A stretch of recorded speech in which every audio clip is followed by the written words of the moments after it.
Educational TPR is very important when we teach new vocabulary words. We use physical movements to help our students understand the meaning of each word. In this way, learning can become memorable for them since students can associate the words with the gestures, thus, it can easily be stored in the long-term memory.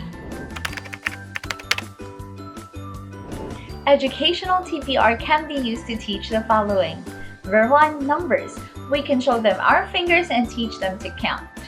1, 2, 3, 4, 5, 6, 7, 8, 9, 10 fingers. Number 2, shapes. We can demonstrate how we can create a triangle, a diamond, a heart, or a rectangle with our hands and fingers. Number 3, letters.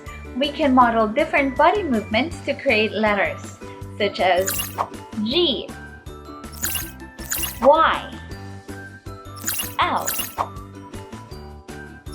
Number 4, animals. We can create animal sounds while we perform the action. Meow meow, cat. Woof woof, dog. Rabbit.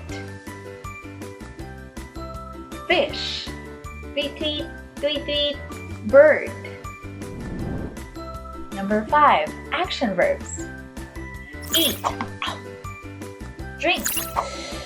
Brush. Sing. If you're happy and you know it, clap your hands. Swim. Run. Jump. Sleep.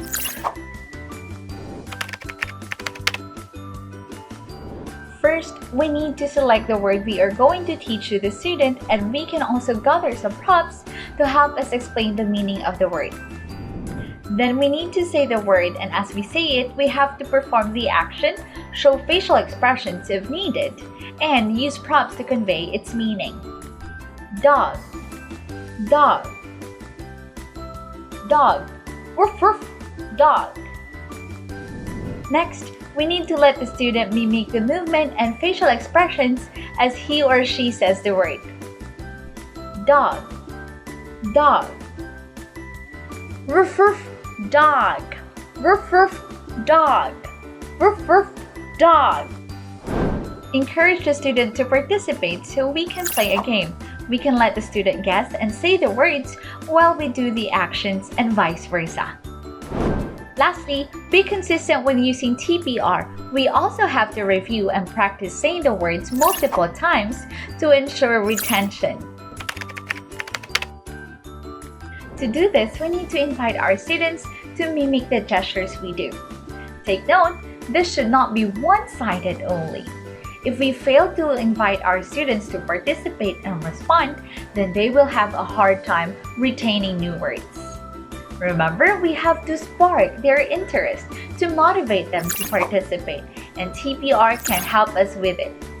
Like learning Kung Fu, for example.